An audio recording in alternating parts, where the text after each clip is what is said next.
ડીસામાં વધુ એક gas cylinder બ્લાસ્ટનો મામલો સામે આવ્યો। દર્શક મિત્રો, આપ જોઈ રહ્યા છો આજના મહત્વના સમાચાર। સંબંધ ભારત ન્યૂઝમાં આપનું હાર્દિક સ્વાગત છે।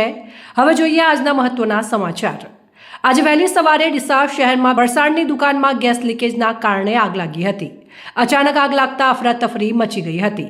આજુબાજુના લોકો એકઠા થયા આગ બુઝાવવાની કોશિશ કરી હતી। ફરસાણની દુકાનની બાજુમાં ઓટો ગેરેજ સ્પેર પાર્ટની દુકાનમાં આગ લાગતા બચી ગઈ હતી।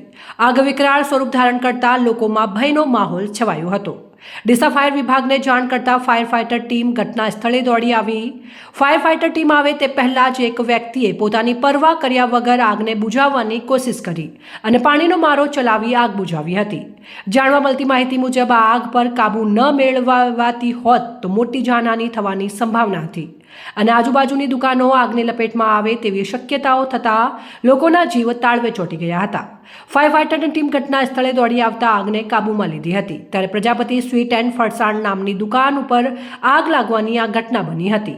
આગ લાગવાનું કારણ જાણતા આ દુકાનદારે ઘરેલું ગેસના બાટલાનો ઉપયોગ કરતો હોવાનું સામે આવ્યું અને ગેસ પાઇપલાઇન લીકેજ થતાં આગ લાગી હતી। સરકારના નિયમ મુજબ કોઈપણ ઉદ્યોગ અથવા તો સ્વીટ ફરસાણની દુકાન ઉપર ઘરેલું ગેસ સિલિન્ડરનો ઉપયોગ થતો નથી।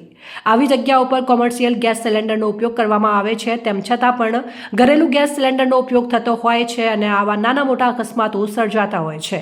ત્યારે નગરપાલિકા અને વહીવટી તંત્ર અજાણ છે કે શું નગરપાલિકા તપાસ નહીં કરતી હોય? આવી ઘટના કોઈ મોટી ઘટના ઘટશે ત્યારે નગરપાલિકા દોડશે। ડીસા નગરપાલિકા ઉપર આ એક અમારા મીડિયાના માધ્યમથી સવાલ કરવામાં આવે છે કે નગરપાલિકા ક્યારે જાગશે? અહેવાલ અમૃતમાળી, સંબંધ ભારત ન્યૂઝ, ડીસા।